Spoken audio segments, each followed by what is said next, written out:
ద్రోవులు అనకండి అంటున్నారు, పోవట్టులు అనకండి అంటున్నారు. మరి వాళ్ళని ఏమందాం? పార్టీ సమాచారం ప్రకారం కాకుండా అదే మీదవుతుంది. కానీ ప్రజలలో కూడా ఎంత ద్వేషం ఉంది. వాళ్ళు వస్తే ముక్కలు కాకుల గద్దెలకు వేయాలని నేను నాలో కూడానే ఉంది.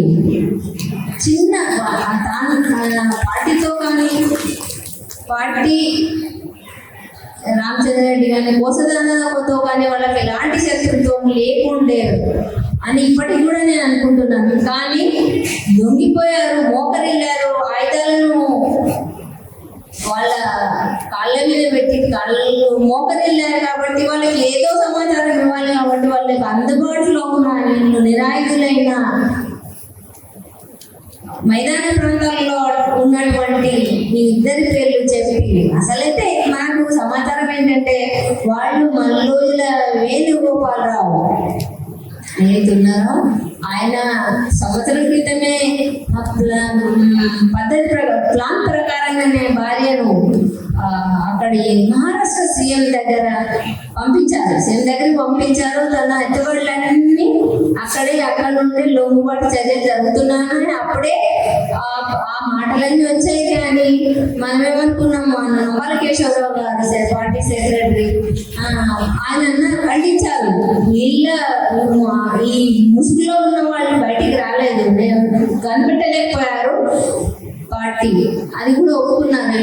ఇంత విషయం కక్కుతున్నారు లోపల అనేది పార్టీ గమనించలేకపోయింది. నేను తప్పు నేను ఒప్పుకున్నారు. కానీ వాళ్ళు అలాగే చేశారు.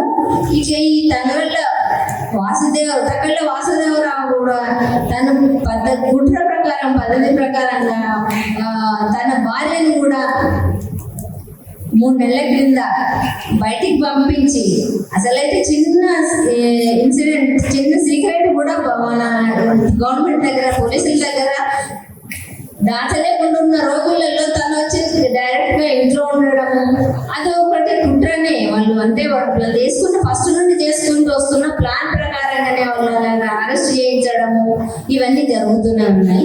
ఇవన్నీ అక్క అన్నట్టుగా పాణి గారు మిగతా వాళ్ళు అన్నట్టుగా ఈరోజు మన ఈ అమరుల శవాలను నిజంగా తెచ్చుకొని ఎర్రగుడ్డను అప్పుదామా?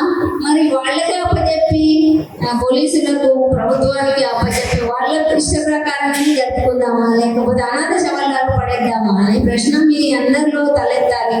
దానికి మీరు ప్రతిస్పందనగా ఏం చెప్తారో మీకు ఆనండ్స్ ఇంకేంటో మీరు చెప్పండి. మీరు ఎవరైనా మాట్లాడదలుచుకున్న వాళ్ళు ఊరి వాళ్ళను ప్రత్యేకంగా నేను కోరుతున్నాను, వచ్చి మీ అభిప్రాయాలు మీరు ఏమనుకుంటున్నారు. ఎంత తన గురించి 36 సంవత్సరాలుగా మీకు ఎవరు తెలియకుండా చిన్న పిల్లలు, అసలు అప్పుడు తను వెళ్ళిపోయినప్పుడు తన ముఖాన్ని కానీ తన గురించి కూడా తెలియని వాళ్ళు కూడా ఈరోజు ముందుకు వచ్చి చాలా సహాయపడుతున్నారు. వాళ్ళ సహాయ సహకారాలు అందిస్తున్నారు. వాళ్ళ పేర్లు నేను కొంచెం చదవాలనుకుంటున్నాను.